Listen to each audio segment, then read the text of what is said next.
Hello, I am so glad to be back. I've missed everyone. Welcome to my channel. My name is Susan. This is Susan Standley, Stitch in Time. And if you're new here, a very hearty welcome to you. And if you've chosen to come back and spend time with me, thank you so much. I hope you enjoy what you see. And I want to remind everyone, and especially for those who are new, this channel is about cross-stitch, quilting, textiles, and sewing notions and methods from the past.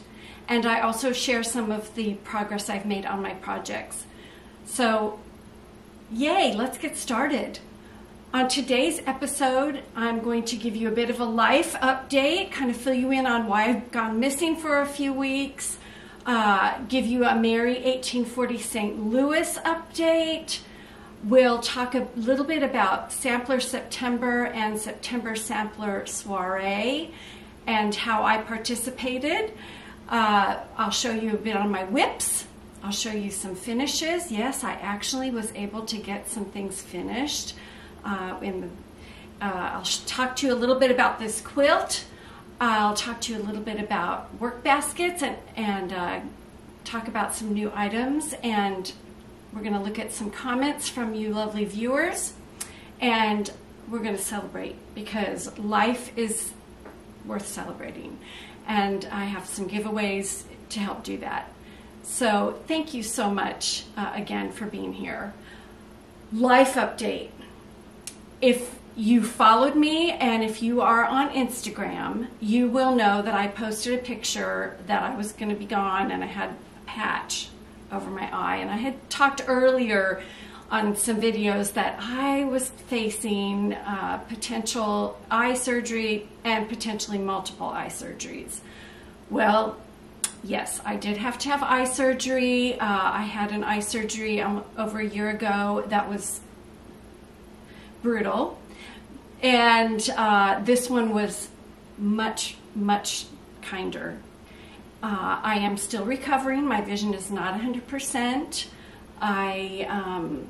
But I'm doing so well every day. I'm not exhausted, and I just thank you so much for your kindness. Those of you who reached out, your messages, your cards, your gifts, just your outpouring of love. I'm so grateful to all of you. I'm so grateful to have this community to be a part of.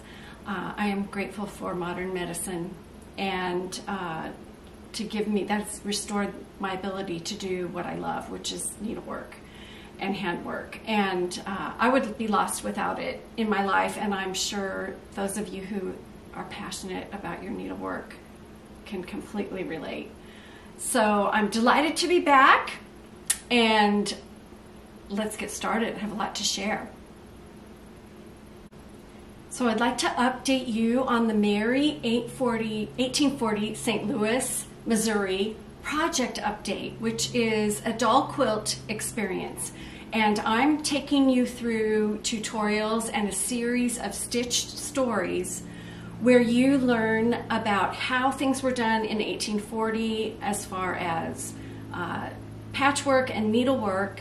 We also are going to take a little bit of a deeper look into St. Louis itself and what was going on in that area during 1840 when our little girl Mary was learning to stitch her first quilt. Now, I will be updating tutorials, adding more this month, and I will have another stitch story. If you're new to my channel and you're not sure what I'm talking about, there is a playlist in my YouTube channel description box where you can access all of the videos from the beginning, just the videos that pertain to this project, so you can get caught up and find out what's going on.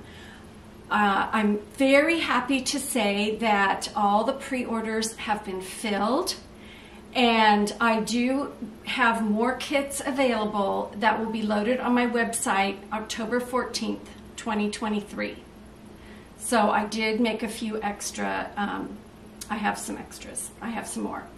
So before, I did message those of you who reached out and said you would like to do a group project and you would like to have a bulk amount sent, and I think I've contacted everyone. But if I missed you and you are interested in running a group where you work on it together, please message me either on my website, which is susanstanleystitchintime.com, or email me at smsquilter.net. I'm sorry, smsquilter@comcast.net. I will link that below in the description box, and I'll likely scroll it below here. I love that people are working on this, and that people are working on this together with their friends as a group. Mother-daughter teams are working on it. Several of you are starting in the winter and are planning to do it over the holiday season. Whenever you start, the videos are available. They're ready for you anytime. So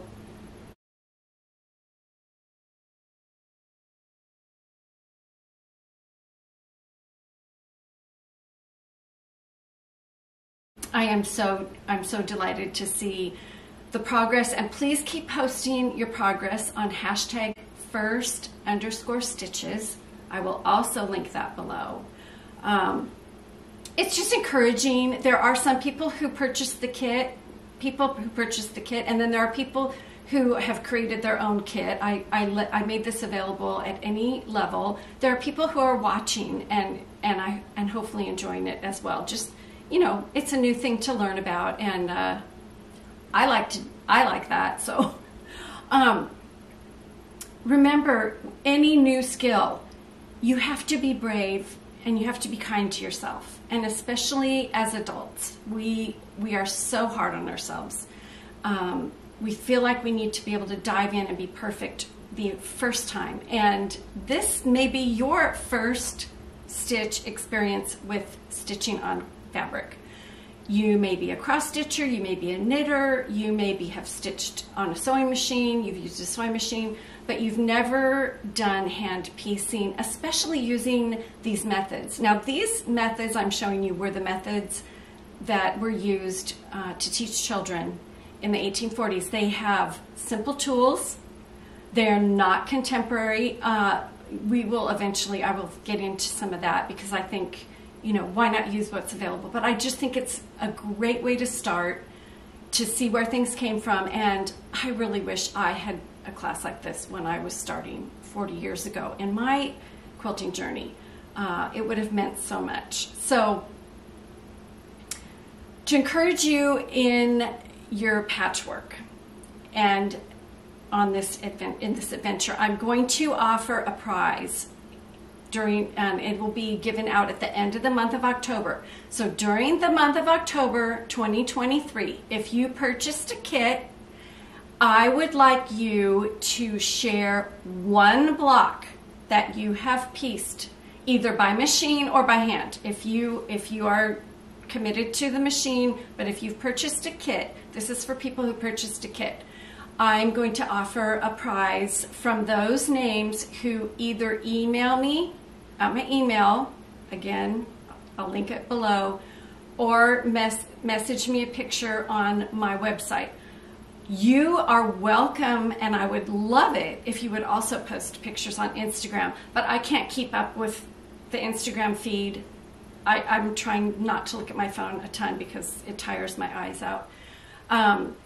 So please message me a picture. And if you're having trouble with that, send me a message. We'll work something out. And I have some special things planned for those of you who, well, for the 1 or 2 lucky winners, but I'm excited to see your progress. And I'd just like to encourage you to keep going and don't give up. It's going to be worth it in the end. So we're going to get into we're getting to the final stage of this now. If you have been following on the tutorials, and I know some of you just received your kits, so of course you're not going to have a completed quilt top, but some of you may have a completed doll quilt top by now, so that's really exciting. So September flew by for me. I was recovering most of the month, and the surgery was successful, and it was it happened quickly because there was an opening in the surgeon's schedule. I didn't have time to really plan it or worry about it. It just happened. However, that left me with my favorite month of the year, where it's starting to turn fall. It's my birthday month. It's September Sampler Soiree, which if you know, I love to reinterpret antique samplers, and that's mostly what I stitch. I rarely stitch contemporary samplers. In fact, I don't think I have.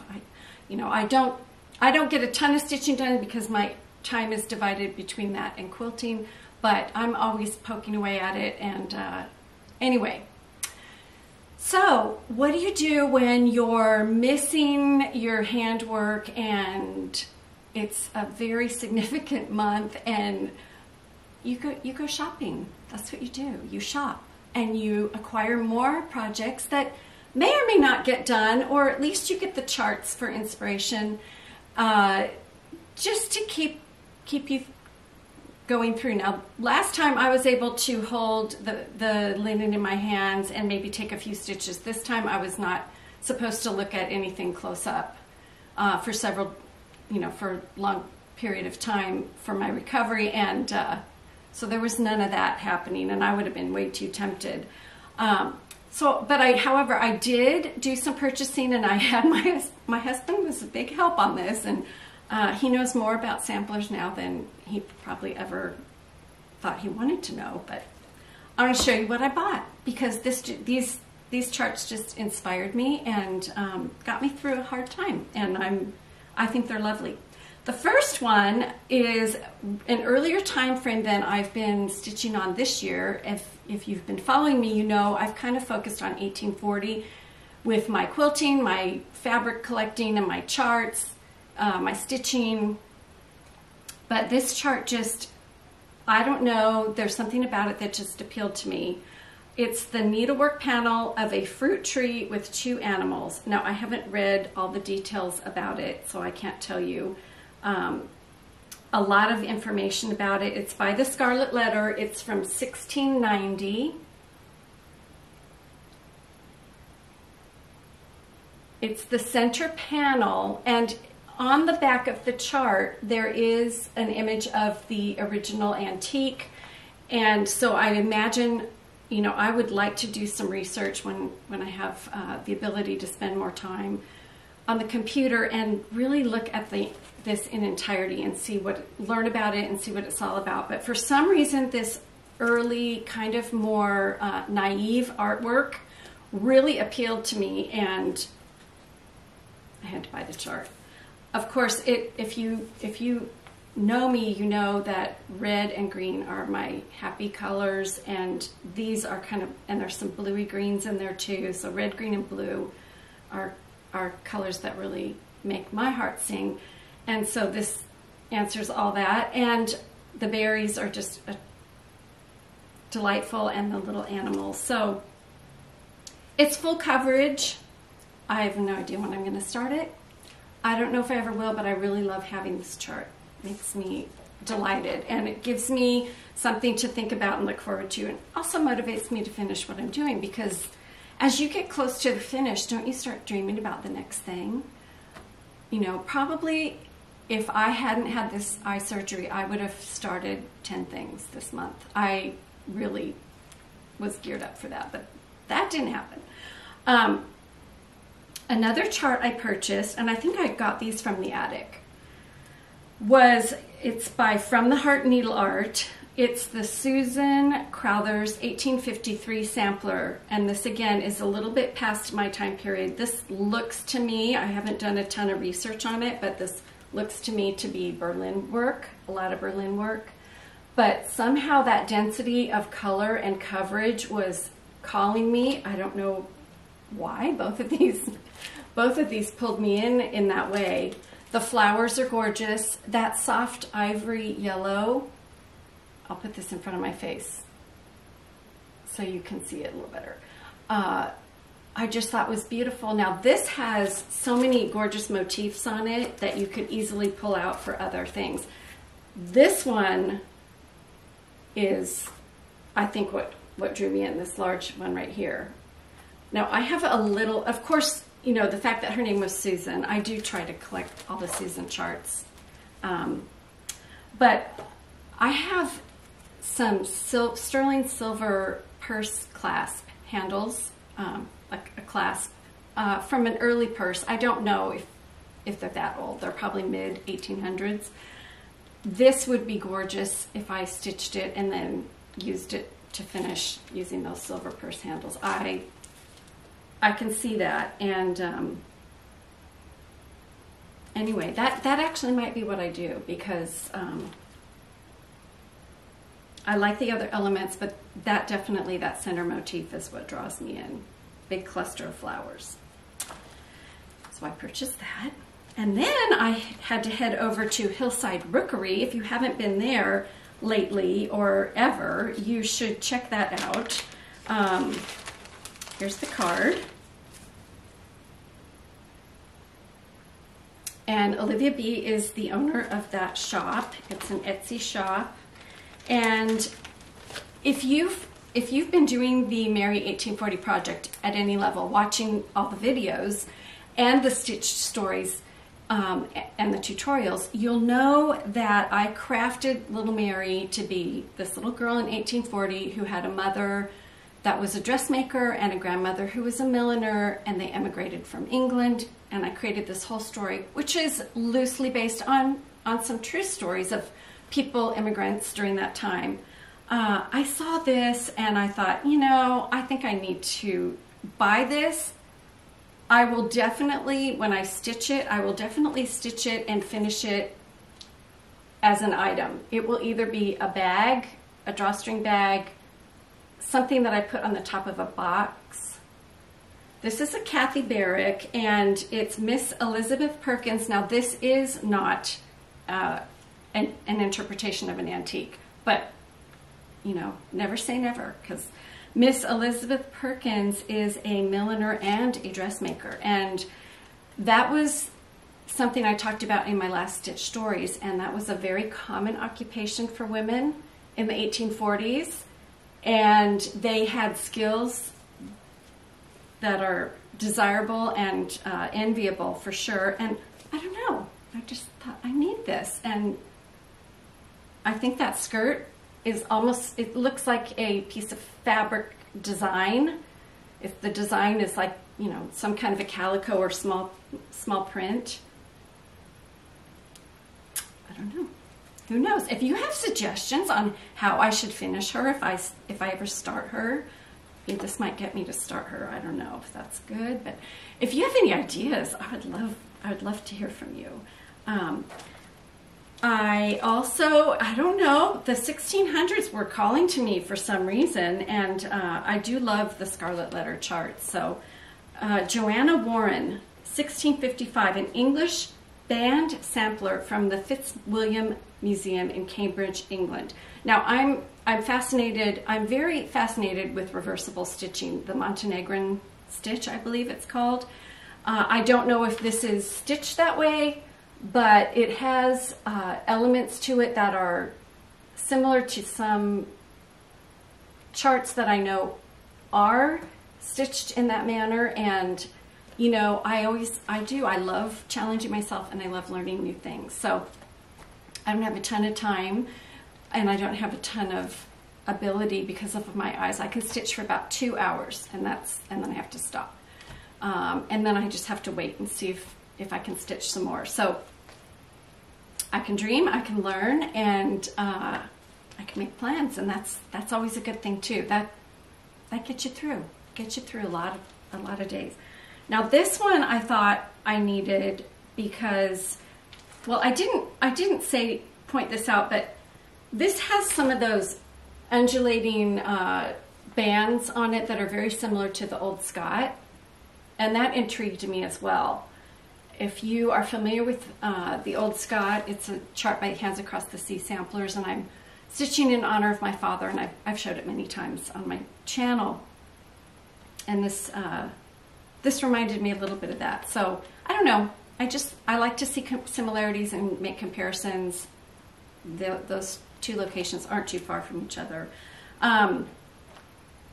The next one I just bought because I live in a very heavily wooded evergreen area. I live in this Pacific Northwest, and I thought even elements of this would be fun to pull out, and I have a very, very nature-loving family. I like to do a lot of outdoor activities. So this is the Forest Sampler by Hello from Liz Matthews. Now, I don't know if that is an interpretation or an adaptation. I don't know. I haven't looked into that, but there are elements on it. Of course, the trees, and I liked these mounds that go from green into the golden yellow. Those attracted me. So I don't know. I thought I needed to have it because of where I live. And then the last one I was intrigued by because it does show the original antique. It's another Liz Matthews, and I'll talk a little bit more about vanity samplers, and you may already know about vanity samplers. You know, samplers were stitched by young girls, typically young girls, to acquire skills to be useful in the home. And frequently they put the date and their age. And so later in life, when suitors would come through, they didn't want everyone knowing how old they were because of vanity, I guess, because of we all age, so I don't know why it's something to be ashamed of. But anyway, so this sampler is interesting, and I do like the center motif, and this sampler has been unpicked. All the information about the stitcher and the date has been picked out at the bottom. So I think what drew me into this one was the soft colors. For some reason that was appealing to me, and then just this story and knowing about the frequency of that happening. And I have a few of my own. They're not, you know, large scale samplers like this, but small scale little samplers where the dates have been picked out, and I just find that curious and interesting.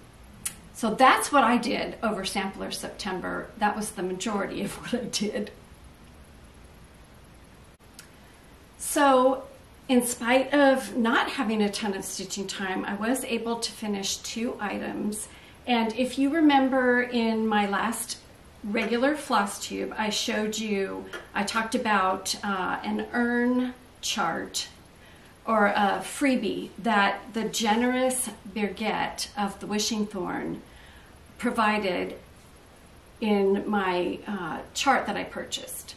And the motif she provided was from a full sampler that she also sells in her shop by Eliza Jane Smith, 1840. So of course, 1840, I was curious and I was interested. And because if you're doing this project, of the significance of an urn and what was going on in fabric at that time in 1840 and previously, the urn motif really stood out to me. So I thought, this freebie came, and I thought, I've got to stitch it.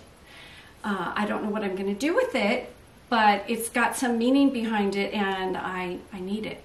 So I need to do it. So I pulled some of my Fuller's Teasel fabric, and I had an idea of a color palette that I wanted to use.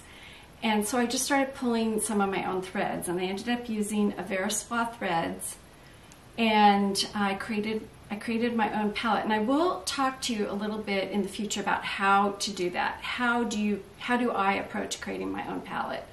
And I stitched it, and I have ideas for a really fun finish. Anyway, now that it's done. So it's just a tiny little thing, and instead of putting Eliza's initials and 1840, I decided to do my initials and this year's date. So hopefully that's showing up on the camera. There it is. So I love tealy blue greens, and I love pinky reds, and I think on this yellow I needed some stronger colors, this kind of creamy yellow background. So I used some browns, and I will give you this palette list. I'll list it below because I think it's fun. I think it's fun to play, and if you like this combination and you have some of this linen, you might like to stitch a small. You know, you can adapt anything with any colors, and you guys know that. Anyway, so stay tuned. I have a really fun idea for a finish, and I think I'm able to see well enough that I can get that done for you for next time and share it. I know I had a few, I had people weigh in, and it's, it is a good size for a pincushion, but I think the next idea is going to work out. So, all right, the next thing I finished was another block, and I'm sorry, I pressed this and then I rumpled it up, and so it's not as nice and neat as I'd like. I completed another applique block for the Civil War Bride. Now, the Civil War Bride is a quilt, also called the Bird of Paradise. I've talked about it a lot on my channel. It's another one of those big, huge, long-term projects. And for some reason, I gravitate to those. I wanted to stitch this because of the historical background behind it, and I also found the design very pleasing, and I wanted to challenge myself a little bit with some intense layered applique. Now, this is definitely simple compared to some of the other applique that I've done and some of the other applique that's out there, but it just drew me in, and I wanted to stitch it. So someone had reinterpreted the pattern Threadbare in Australia, and another book which I don't believe is available, and I've showed that on earlier episodes. If you like information, please contact me. This hangs in the American Folk Art Museum. I was hoping to get there this fall when I went to New York, but that didn't happen. So this was originally stitched during the time of the Civil War, and when it was donated to the museum, there were templates left, paper templates left in with the memorabilia, and one of the templates was the groom, and the groom is not stitched on the quilt. So that's always fascinated me and intrigued me.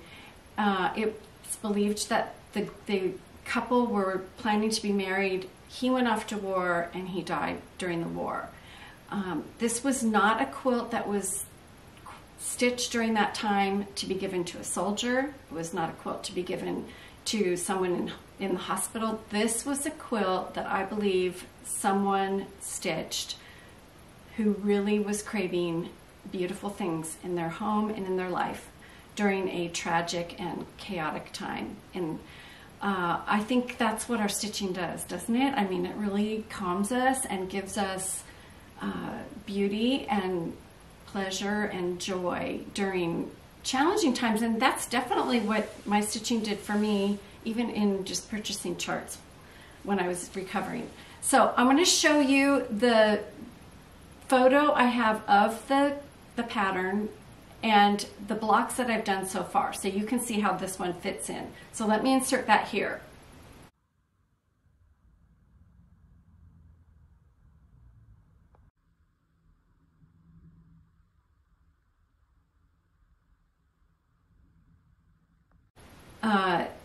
Anyway, so this block again was interesting, the timing of it, because it is this urn full of flowers and life, and this whole quilt is just full of color and life and vitality and hope and springing of new growth and new life.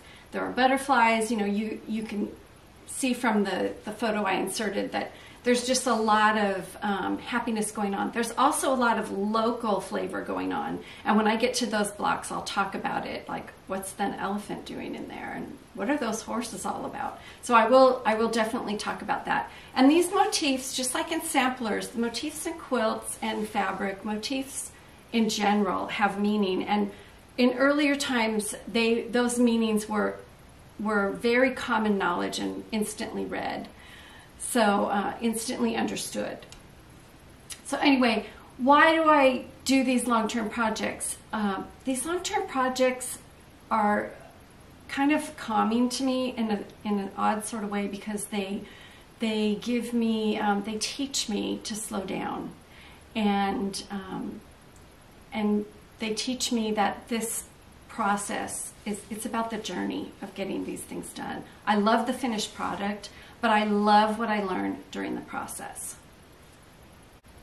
So, like I said, these long-term projects teach me to savor the stitches, and they also help me be very mindful of what's going on within me and around me as I stitch. And on many of these blocks, and I won't show you because lots of times it's personal, but on the back of the block, I leave hidden messages, and I write things about what's going on in my life, what's going on in the world, how I'm feeling, and I write them here on the back. Who knows if they'll be discovered, because this quilt would have to be slowly disintegrating, or someone would have to pick it apart to find those hidden messages. But I have so much fun doing that. Do any of you ever do that? I love, of course, documenting my work, whether or not it's quilting or stitching, anything I do. I love giving information on the item, because things are separated and they're lost. And so many items that I've discovered in my life, in my sleuthing for antique treasures, I wish I knew more about. So I do fun things like that. So it kind of is my reward at the end of finishing the block. I get to write something on the back about what's going on. So, it's connecting also. When I look at these blocks, I can literally, even without reading the message that I left, I can remember what was going on. I sort of remember where I lived, because I have moved quite a bit, and what was happening, in my own life. Now, I've had a lot of questions about applique, and on this block itself, I used several techniques. I used back basting, I used needle turn applique, and I used prepared edge applique. And those are just 3 of the techniques that are available to quilters out there. And I have had many questions about applique, and I would like to show you how I prep a block for the technique, one of the techniques called back basting. And I'm just going to go over this really quickly. This is not a tutorial. At some point I would like to enter into that with you, but just because I have had so many people ask. So let me show you a little bit about that. So I'm now, finished that block. Now I'm getting ready to stitch the next block, and this is what it looks like.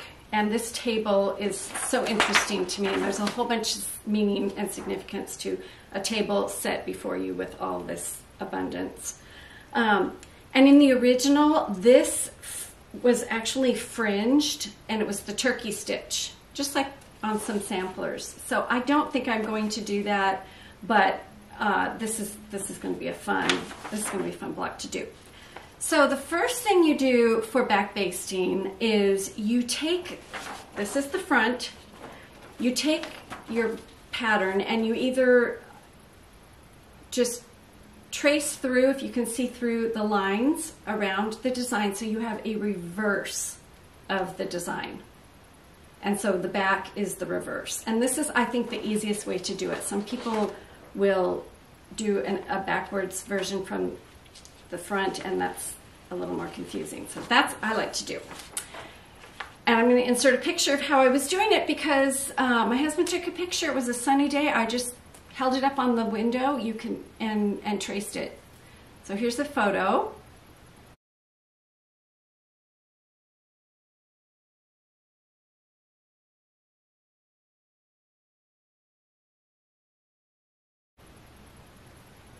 You can also use a light box if that's easier. Then you take your fabric that you're going to use for your background fabric, and you take the back of the block, and I did partial so it was very easy to see which is which. And you place this on the back. Now, if you have a background fabric that has a design, you are going to be drawing onto the back of the fabric. This is basically reversible, so it doesn't matter which side I draw on. But you're going to trace that design with pencil onto the back of your block fabric. All right? Then you're going to pick the elements that are in the background of the design. And so the lowest layer of this design would include the table legs, the stem, the apples, because things are layered on top of the apples. And those are the elements that you're going to start with. And I just do a few of them at a time. I don't try to do all of it. And so I picked the table legs. And the fabric I chose is this kind of undulating brown. Now in the original, the table legs were red, but I kind of felt like I wanted them to look like wood, kind of I think it's tiger maple that has that design. So here you probably can't see it because I did draw it out pretty faint with pencil. Here's the table legs. I cut a piece of fabric, a square, and I made sure that it covered that element, the table legs, completely. I pinned it in place from the front. So here's the front. Here's the back with the pencil lines.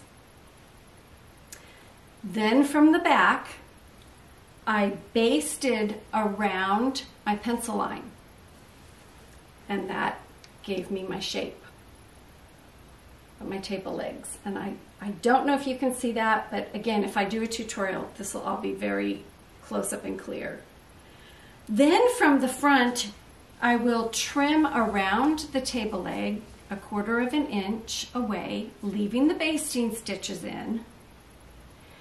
And I will pick a place on that table leg and I will snip the basting stitch and I will start to turn the fabric under and stitch it down. Now, hopefully that's not just making you crazy, but I know I've had so many people ask, I felt like I needed to give you just a quick overview of how that works. There are many, many, many techniques to do applique, and you need to explore the methods that work best for you. I have started using now a Soie 103 and Soie Surfine for applique, and I am not going back. I am so enjoying it. It buries like you wouldn't believe. It just hides right into that cloth. Now, the reason I tried it's time period accurate because during that time period, thread was not, they were not able, before the Industrial Revolution, it was difficult to make cotton into thread that would hold up and be strong. The weaving process is different. So we were able to get fabric. I wanted to try to be a little more time period specific. And if you bought a kit and you're doing the 1840 project, you know that that's what we're doing, and that's why. You also know that in, I think it was episode, let me see here, episode 27 and in episode 31, I shared a quilt with you called Chocolate and Cherries, where I had it long arm quilted. That's the actual stitching that holds the layers together using Soie, and that was a lovely experience. So, you know, it's a natural progression to want to try it with applique, and I love it. And I don't know if I can go back, but I did talk more about the threads and thread papers and silk in episode 34. So if you would like more information, episode 34 covers that. Anyway, all right, enough of Civil War Bride.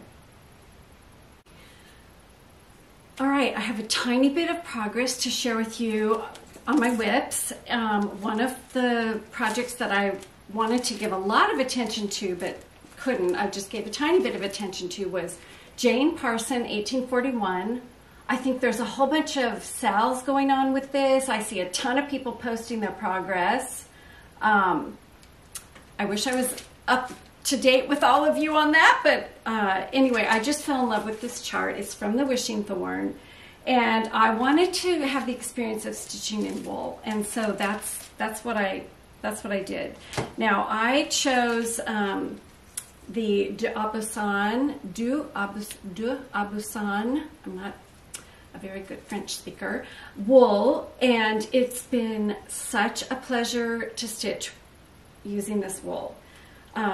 This actually is not part of the palette, but I would say it's a tiny bit like the weight of Goblin's, but it does not have the, of course, the silkiness because it's wool, not silk, and it does have a little bit of friction with the linen as you're stitching, and I'm enjoying that.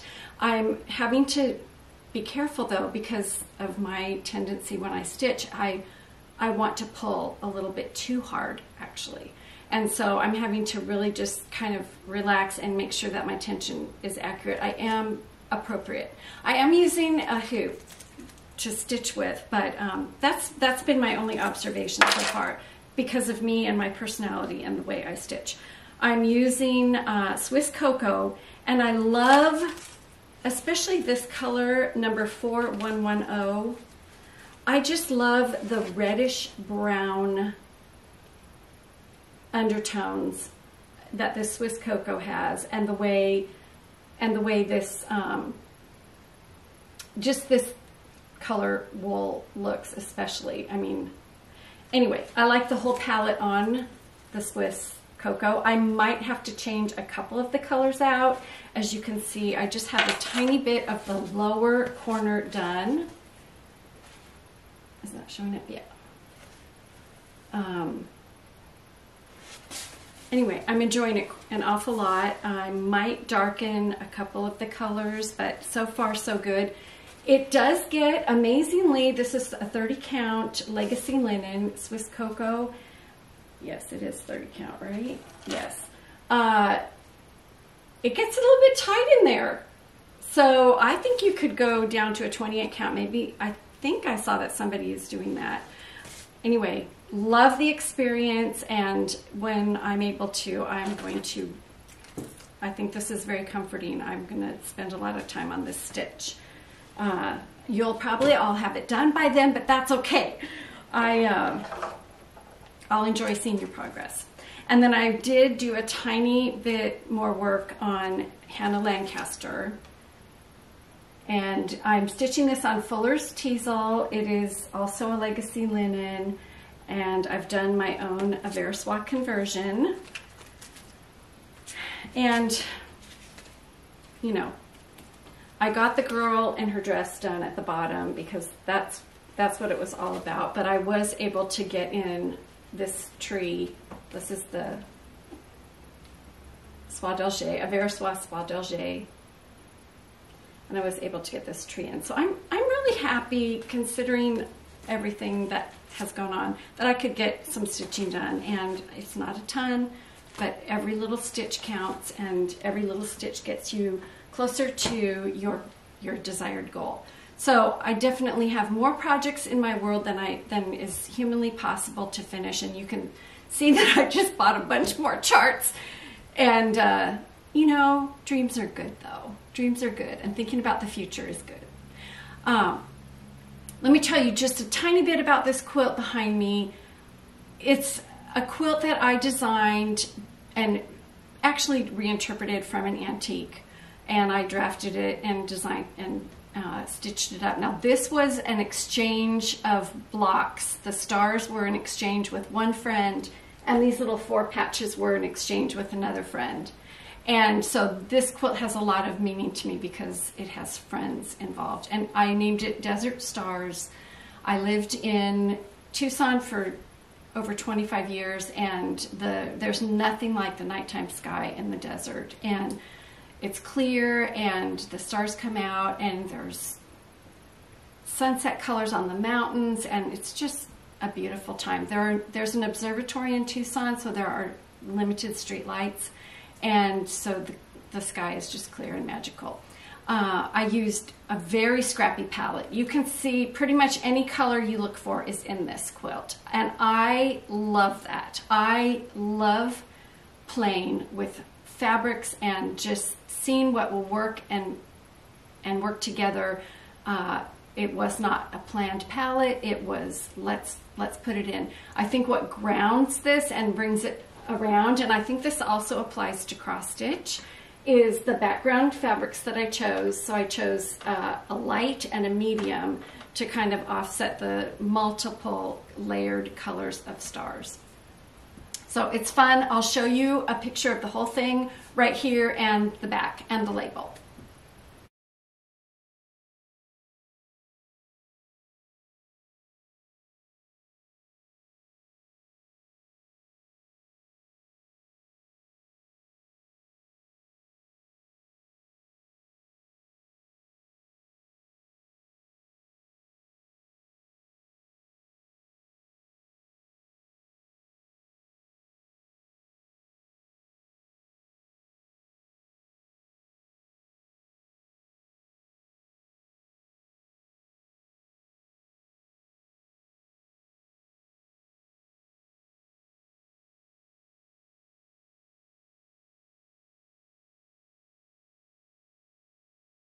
All right, let's take a look at work baskets, because that's been a theme that's kind of gone throughout this year because it ties into 1840 so much. And so what should be in your work basket so far? What have we learned about? Well, we've learned about thread papers, and I tell you in an earlier episode, and I will link that below, all about how to make your own thread papers, how to wrap them, the history behind them. I find it fascinating. They're incredibly easy. It's incredibly easy to use your threads when they are stored in thread papers. I love my floss drops, and I love my ring and all that, but it's amazing. So that's one thing that should be in your work basket, or that was in an early work basket. Another thing you would have found is a marking sampler.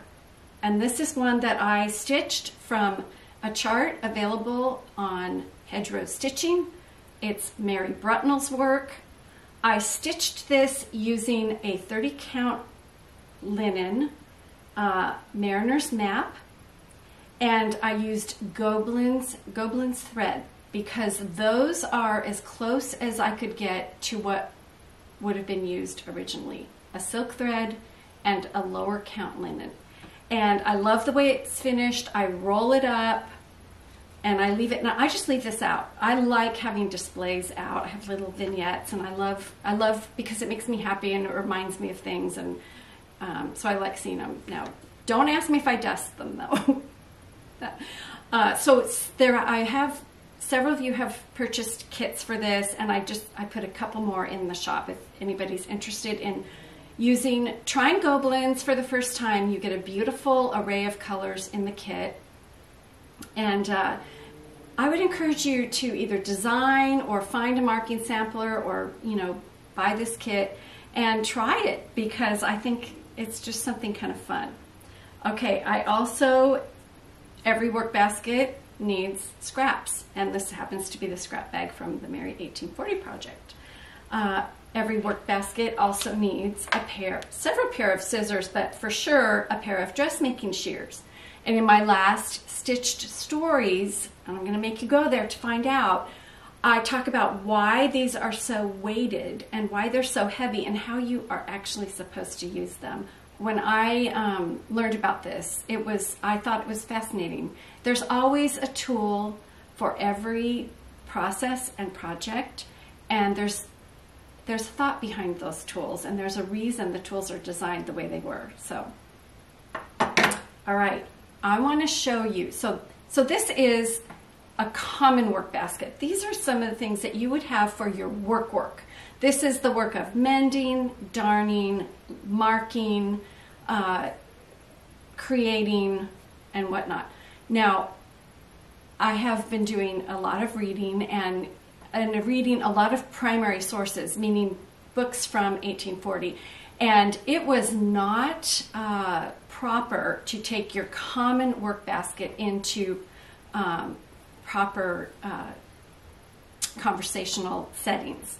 So there's a whole bunch of rules of when you can use your common work basket and where, and I find that really fascinating and interesting.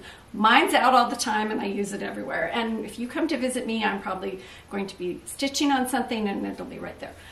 That was not the case in 1840. If you were going to be stitching in company with a friend, you would be doing more along the lines of fancy work, and you would have a completely different setup for that. And we will start talking about that a little bit more, but I wanted to show you two antique examples that I have of fancy work bags, fancy work that you would take when you were visiting or if you were in mixed company.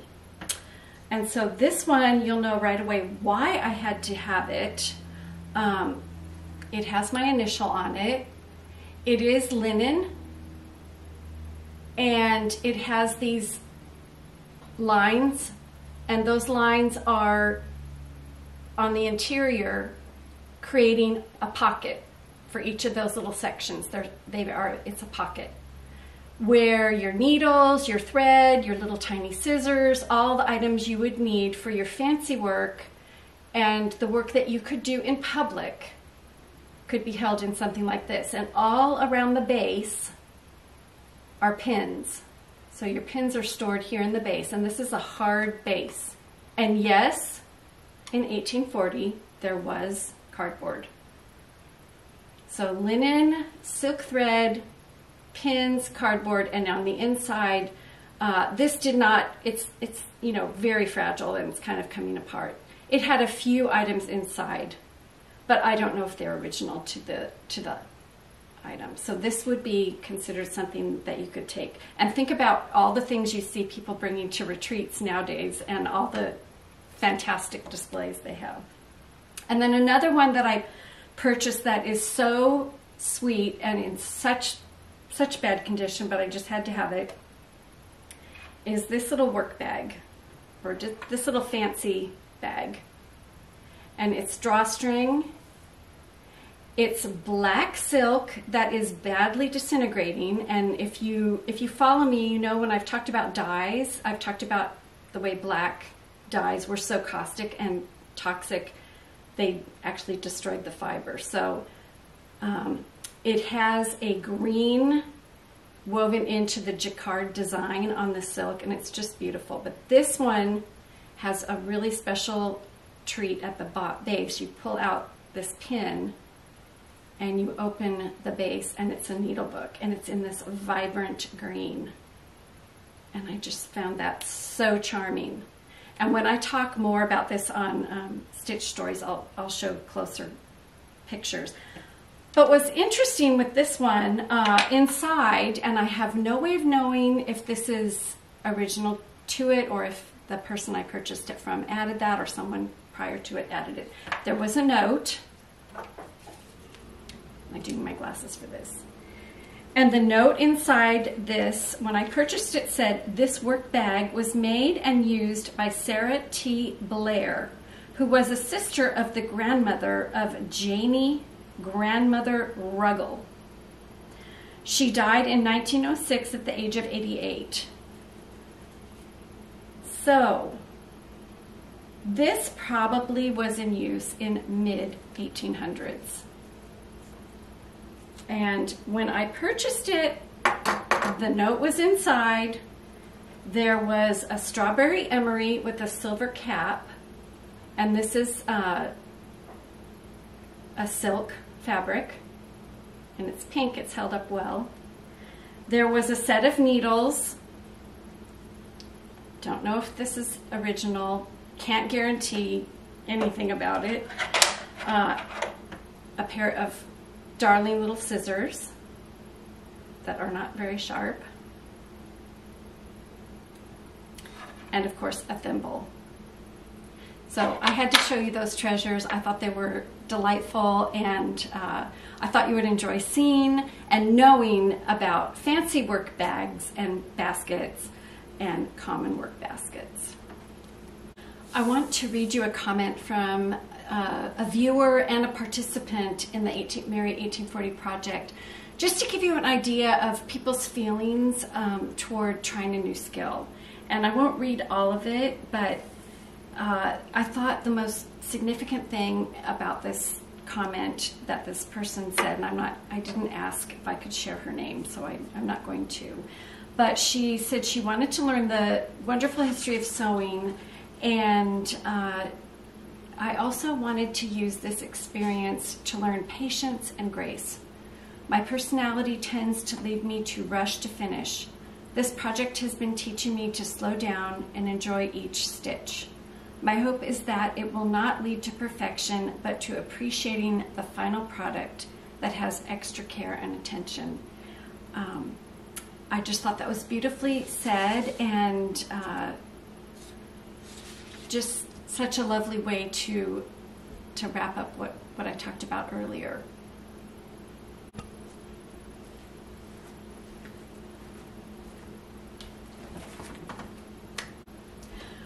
Well, thank you so much for joining me, and I want to, I have some charts that I want to share with you as giveaways, and I had a very generous, gracious friend, and you know who you are, send me some charts that she didn't feel she was going to be stitching, and said I could use them as giveaway. And you know what? It's time to celebrate. Every day is a day to celebrate, and so let's just celebrate stitching and life and getting to do what we love. Please know, because there have been problems on Instagram and YouTube and with hackers and trolls and all kinds of things. I will never ask you to send me money, or I will never ask you for anything. The only way I will communicate with you is through my email and perhaps comments on Instagram and messages, but just please be very careful. There are people out to do, there are bad actors, and we just need to be careful. So in light of that, if you are interested in any of these charts, and I will include some other goodies when I send these to you, you need to be 18 or over. You need to be a subscriber. Please subscribe if you watch my channel. I would love you to be a part of my channel.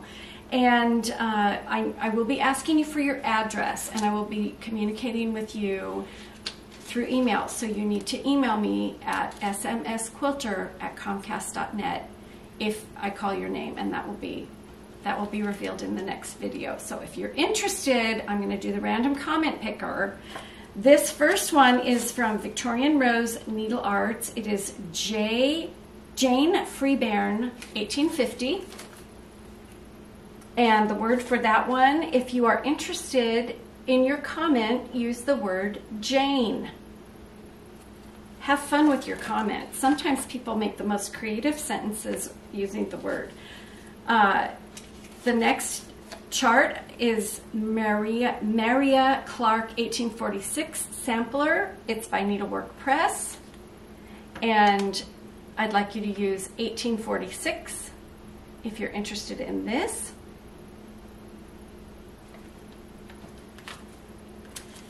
Another one perfect for this time of year as we're approaching winter, Hibernation Day by Heartstring Samplery. And for this one, please use the word hibernation.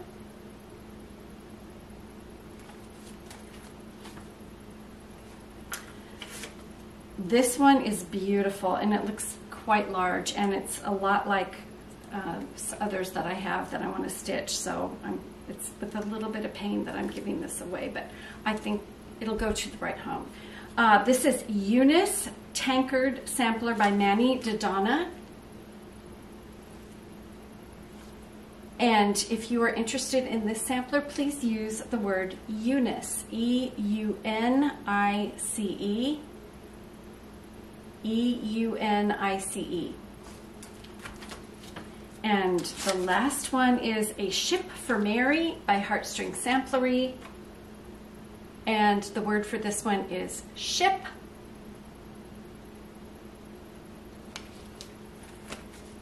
All right. Thank you for being here today. I'm so happy to be back, and look for some more tutorials coming up this month, another episode of Stitch Stories. I will see you again in November for a regular floss tube, and in the meantime, next time we'll take a look at more information about work baskets. Hopefully I'll have some great stitching progress because I'm recovering and able to get back at it. And I'll have some new things to share with you, and I'll have my finish for that little urn, and I would love to know what you think I'm going to do. I don't know. Just tease me a little bit. Tell me what you think. I don't know. Maybe you'll be right. Ooh, maybe you will be right. Maybe I'll have to do something for somebody who's right. Anyway, I think I know what I'm doing. I'm pretty sure. So come back to see what I end up doing, and in the meantime, make time for stitching. Bye, friends.